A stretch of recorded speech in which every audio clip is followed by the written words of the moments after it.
it takes many forms. I think there is a good, humble way to look at that and be like, everybody can say that we all have these different talents and different things to fall back on.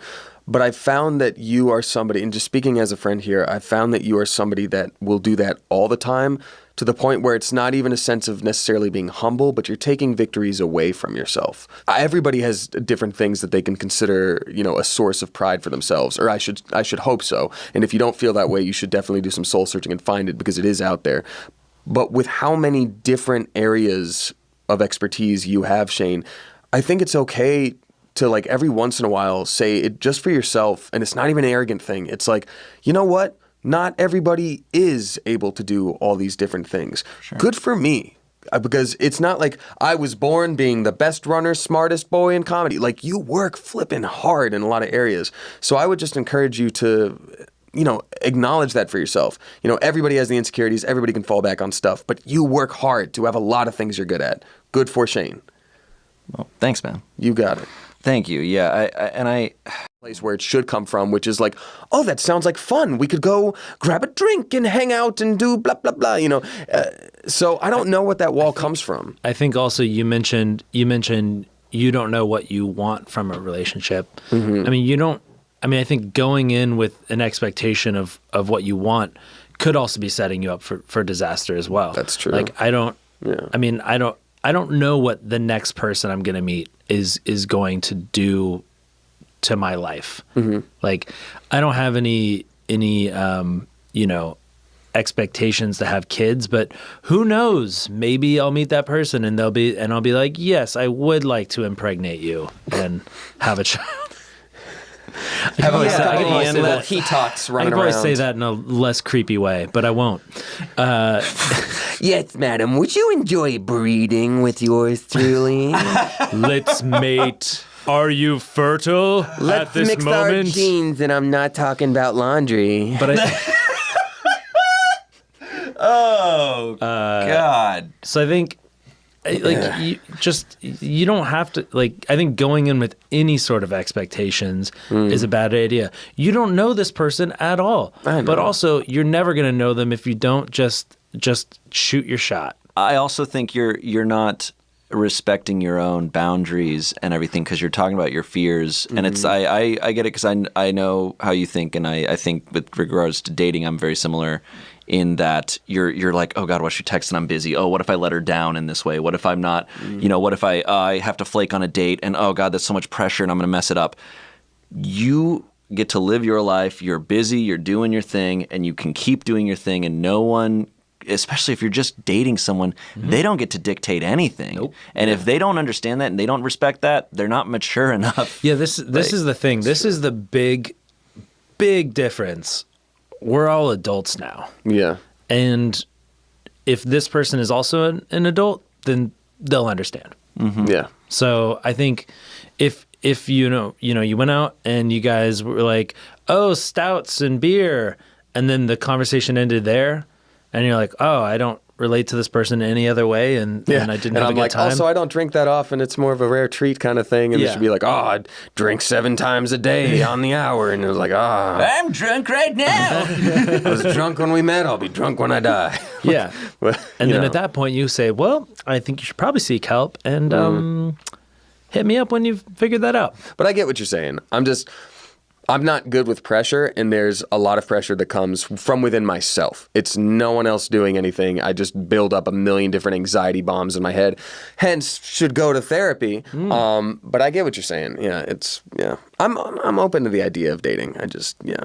I wish I had a more eloquent way to say it, but you just don't know until you try. Yeah. And I think it's one of those things too, though. How have somebody's seemingly minor words stuck with you through the years? Oh, shit. Ooh. So I think, I wish I could offer like cool wisdom that like an old person said to me, but no, this one comes from therapy, which is great. Something I've always had to deal with my whole life is like, I am a caretaker, I'm a fixer. I always want to like solve the issue and figure out what's up. And I'm like, how do I not everyone's wired the same way, and so something that my therapist said when I first started seeing her a couple years ago, and it's like changed my life, is get comfortable with the discomfort. Which is basically just like, hold the space for someone. Like, maybe someone needs a few days to be pissed, and maybe you can't fix it by saying, I'm sorry 100 times. And so it's just like, okay, it's gonna feel weird for a couple days. Yep. It'll be better later. I'm still alive from every situation I've ever had like that. So I think that's some good words. Nice. I went to theater school to learn that.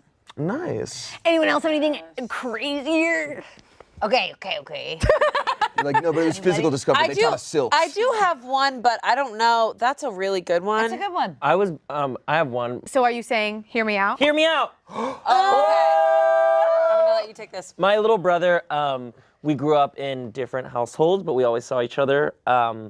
And because he didn't live too far from me, and we would just spend weekends together and shit. And he is very cool, like really, really cool, like dreads, is a rapper, like that kind of cool. And so his friends, and he was younger than me, but his friends would always pick on me, and they'd always be like, you're so proper. Oh, you talk so proper, like you're so like proper. And that has never left me, and so it has become a defining trait. That's why I'm like, in D&D, I'm like, I'm an elf, bitch. I'm like gonna stand up straight, I'm gonna walk around, I'm gonna live for years. Has never left Never me. left you. Never left me. You are naturally proper sometimes. But I think I adopted that because Yep. it was said to me so many times, it was prescribed to me. Yes. And it was how they would get me, and then I tried to use it. But like, what a cool thing too, because usually if like someone was making fun of you, it's like, you're so proper. I think the natural thing is often to be like, no, I'm not. I'm gonna do all these ways that I'm not. But you were just like, bet, and then you've made it a cool part of your personality. Like it seems like you like it, maybe. Oh, I have a good story, but I'm not gonna say it. Don't say it. Oh, it's a good one. Now we vote. Well, now we go to vote. Who's got a better Oh, story? that's how this game works? Since I obviously asked the legacy question last time, something that I can end this with is, what do you think that you, I don't know, learned the most from your childhood or from your parents that you've taken with you into your career? That's a great question, and I think we did talk about this last time in some capacity, but I think, my dad was a very exceptional person and worked so hard all the time to make things, okay for my family as best he could. But I think, that level of expectation of excellence sort of carried on to me and to my sister. And, there was a lot of pressure there inadvertently because he wanted good things for us. And I think as an adult, I've had to learn, and again, I'm still figuring out how to rest properly, but like when it's okay to like not be perfect at something, when it is okay to fail, when it is okay to let something go. And, I don't know if my dad ever really knew how to do that. And so I think it's a good thing to learn from the strengths that he had, but also learn like where he wasn't able to let himself have a little less pressure. It's important to me to be able to focus on other things. Like I'm not gonna 100% life. I'm not gonna be able to do a perfect run. It's just not gonna happen. So you got to decide what's important to you. And that goes for career too, Again, I had more voiceover sessions this week than there were work days in this week, and I'm very lucky and very happy. But, we're doing this on a Saturday, and like, I'm toast. I'm pretty tired. I really need to rest. And I have more sessions next week, which again, very exciting. But like, maybe there will come a day where I have a bunch of things coming at me at once, and I'm like, hey, I can't do that. Because, given what I've said, some of the days I had to do 2 sessions in a day or more. Can I physically do that? Maybe not. So, learning when you've done enough, I guess. Yeah, everyone fucking believes in themselves, or everyone has some little nugget. It takes someone seeing something in you. Honestly, I don't think, like you said earlier, people believe in themselves, like we believe in ourselves, and then we don't. Yes. That's the thing. I think you have to come out of, a lot of people don't believe in themselves. Yeah. I've been at parties, and I have talked to people, and we're just talking.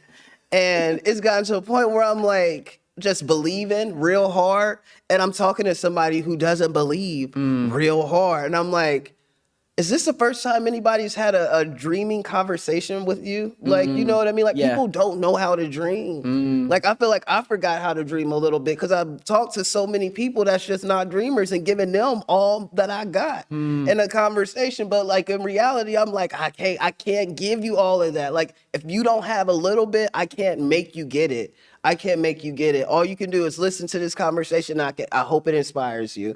But like, I want my dreaming back. Yeah, man, reach for your dreams. Reach for your dreams. Then reach for the dreams. Come on, give me those dreams. I've been coming back to my dream because you do go through phases. It's like I've believed in myself for a long time, but then enough time at the sandwich shop, you might start to doubt. I was off selling scarves for a few years, and enough time in another job. Life advice, are you sure as shit not listening to?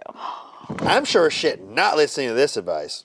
Yeah, like, no thank you. Oh, I thought you were leading into it. No. I was like, damn, say it. I didn't have something. Better version of the question, what's some of the most crappy, annoying advice that you've ever heard? Or advice that you just don't agree with? I think the whole work harder, hustle type mentality actually doesn't produce the results that maybe for short-term bursts, but it's not sustainable. And people talk about it you just gotta go and you gotta go forever and you gotta go super hard, but it's you gotta have harder, balance. not smarter. Yeah, exactly. I'm sort of on the other end of that a little bit because I've been in this space lately where I've been my days have been really, really packed. And people who do legit care about me have been like, hey, you gotta take breaks, take time for yourself. But I don't wanna say no to cool opportunities and I kinda wanna make hay while the sun shines. So I think that kind of advice, I agree, don't hustle all the time, whatever, and that's not sustainable. But you gotta find a balance. It's more about not take breaks, take time off. It's find balance, take care of yourself. It's okay to say no to one thing. Yeah. And also it's okay to work really hard for an extended period of time, knowing full well that this opportunity might not come around again. Yeah, I'd say as long as you don't plan on doing that for the rest of your life like that. No, but I also just remember right now it's cooler stuff, but I remember back in the day, even pre-Smosh, I was broke as a joke and working my butt off and people would be like, you gotta take time for you. And I'm like, how? When? How? I have to make rent. People always have a good mindset about it, but I think there just has to be an adjustment that is I care about you, but also I understand that you have to do what you got to do. Yeah. I've heard a lot of lame, bad advice in my day, and there definitely was the era of if you're not getting a job, you just need to try harder to get a job and apply, and if you don't hear from them, you walk in and that kind of doesn't really work anymore. We're in a lot more of an antisocial job market, I feel and if you're being invasive like that, it's almost a put off of but I mean, I've been at the same job for 9 years, so how can I even look at that advice, Yeah. I think Angie, I've talked about this a little bit, but growing up in kind of a more conservative Christian realm, not moving in with someone until you're married. Yeah. I think that's insane. Yeah. After living with my partner now, which I've loved and has been amazing, but if it had been bad and I didn't know, or if there were things that I just couldn't get past, you want to know those things or get on the same page about things before you're that deep in, I guess. Yeah. If that makes Yeah. Smart. I feel there's a lot of advice that older people give that kind of imply that relationships are about the length of time that you are together and not about the quality. Just push through, or me and your grandma were together for 40 years and we had lots of hard times and and it's never happy once. Yeah, never happy once. That's what marriage is about. Yeah. And I feel we were unhappy for 39 years in those 40 years. Yeah, and you can't even be married for one without or whatever, it's Yeah. It feels it's not.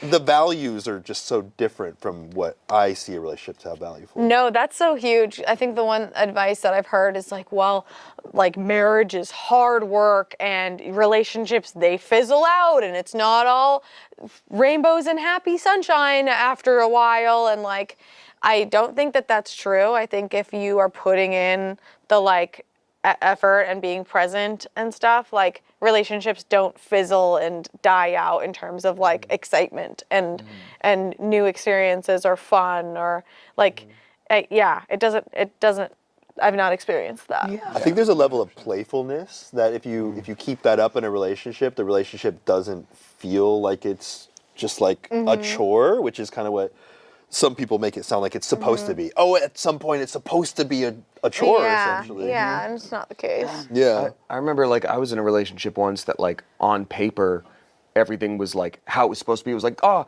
you know, we both got good jobs and like, you know, her family likes me and everyone's really nice but like there wasn't that level of playfulness to keep things going. It was just like how everything was supposed to be. Like it was very like the classic like, well, you meet someone and you work and you're done forever. And it's like, I think our generation, I can only speak from my own experience, but I would imagine our generation knows that feeling is a little bit different when we feel that and knows to look at other aspects of like, oh, maybe I don't have to do things this way now. Yeah. Yeah, it is crazy because like my mom at this age, at my age, had at least 3 kids and was in a completely different place from me. And it's just crazy to think about like everything is different in that sense. Like all advice has kind of become different. I feel like I was taught that, I don't know where I learned it because it wasn't my parents, but at some point I picked up on the idea that the only way to be happy in life, like your main goal should be to have a relationship, just to have a relationship. Like not even about the quality of it, not about like growing on your own and learning how to be an individual. It's like you must find a partner. Yeah. My parents didn't teach me that, but I just thought that's the way you were supposed to be for some reason. Yeah. You and I were talking before this. I haven't like dated in like a while, and I'm like kind of the most okay with myself I've ever been. Just because I'm like, okay, I'm forced to be with myself. But like, even if it's not direct advice, I feel like the way things are fed to us through like programming of various things or just what we see with people in general, you kind of learn to glean your own value from another person and how they are treating you and how interested they are in you or people are in you. And so like, yeah, I think it may not be direct advice, but putting that away and being like, do I like myself? What would make me like myself more? Like, that's the most useful thing. I also feel like in like art school, like in the arts programs and like they always like were telling us like, wait till you're ready to like make something and like wait and like learn a lot and watch people do it. And I feel like so much of the time, I feel like people who do crazy and groundbreaking stuff do something before they're ready. Does that make sense? It's like you can't be afraid of failing. You can't be afraid of not doing it perfect. In fact, you have to do a bunch of iterations many times. Yeah, and what is ready? You Exactly. know what I mean? Like just kind of just doing something to just get contact with the ball and be like, oh, this is what it's like. And before. I feel like we're getting towards the end here. Yeah. I guess the last thing I'll ask, Amanda, do you have any advice for us? Oh, just throwing you on the spot. Anyways, well, I will be married almost 1 year. Woo! Wow. And we've been together. We thought we were together 8 years, but we've been together 9. Okay. Which is hilarious. We're like, oh, fuck. Oh, it's been 9 years. Oh, right. Wow. My biggest advice, I would say, is like, just say sorry. Like,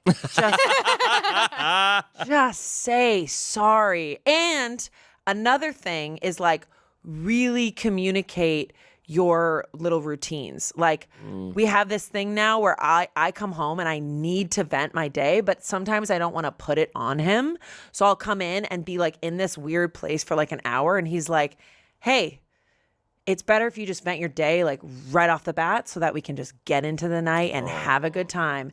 And I'm like, oh yeah, I don't have to stop being parts of myself to like make this work. Like not saying like you're married, just like be like, here it is. But it's like I get to, we actually get to like problem solve things that work for both of us.